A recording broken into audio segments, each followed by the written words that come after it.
मई को CBSE class 10th and class 12th के result आ जाएंगे। यही सबसे बड़ी बात है और इस स्पेकुलेशन के पीछे 3 कारण गिनाए जा रहे हैं। मीडिया में तो बहुत पहले से रिपोर्ट है और स्कूलों में कहा जा रहा है कि 3 मई को सीबीएसई क्लास 10th के रिजल्ट आएंगे और उसके बाद क्लास 12th के रिजल्ट आएंगे, जबकि ऐसी बात नहीं है। Class 10th and class 12th के रिजल्ट को लेकर जो बातें हैं कि 1 दिन और 2 दिन में दिए जाए, पहले क्लास 12th के रिजल्ट दिए जाए फिर क्लास 10th के रिजल्ट दिए जाए, या ऐसा हो कि पिछले साल की तरह क्लास 12th के रिजल्ट दिए जाए और फिर क्लास 10th के रिजल्ट को एक ही दिन दे दिया जाए।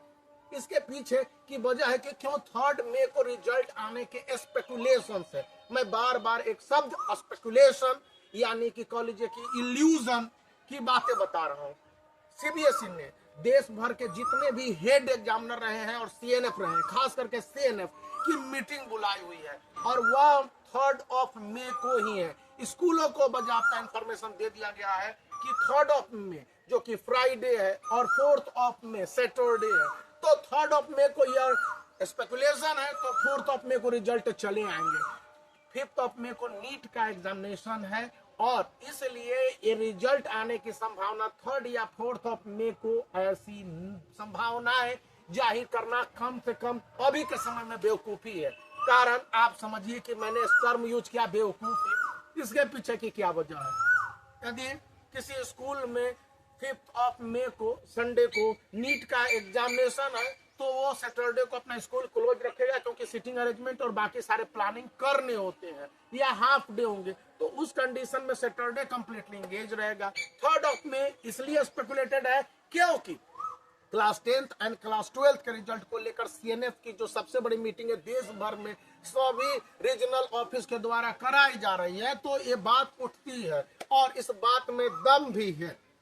ये मीटिंग का मतलब है कि सीएनएफ इकट्ठा हो जाएंगे, पर्टिकुलर स्पॉट्स हैं, कोई होटल्स हैं या फिर कोई भी वेन्यू प्लेस है, तो उससे पहले ये रिजल्ट को देने के पहले के डिस्कशंस है। और यह बात जान लीजिए कि जिन्होंने कभी कॉपी चेक करने नहीं गए या जो कभी कॉपी नहीं चेक किया है या झूठ मूठ में यहाँ पर वीडियो धक्का धक बना रहे हैं कि पूरा भवंडर आ गया, तो ऐसा कुछ बात नहीं है।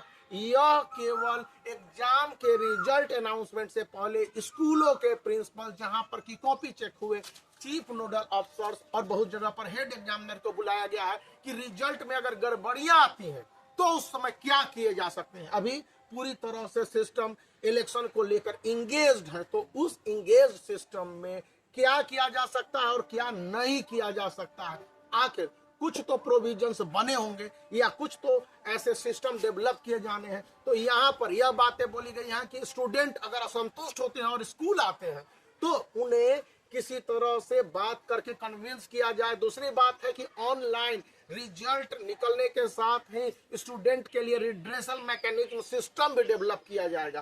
तो भी इन बातों को याद रखना है कि 3 मई अभी के समय में बहुत अर्ली लग रहा है, लेकिन देश भर के सभी स्कूलों के प्रिंसिपलों को, जो कि स्कूल का जो कहे जाते हैं सीबीएसई का स्टेक होल्डर, और उनके प्रिंसिपलों को यह संबोधित किया गया है। इसका मतलब कि स्कूलों को और अलर्ट के कंडीशन पर रखा गया है, लेकिन रिजल्ट को लेकर एक कंफर्मेशन नहीं है।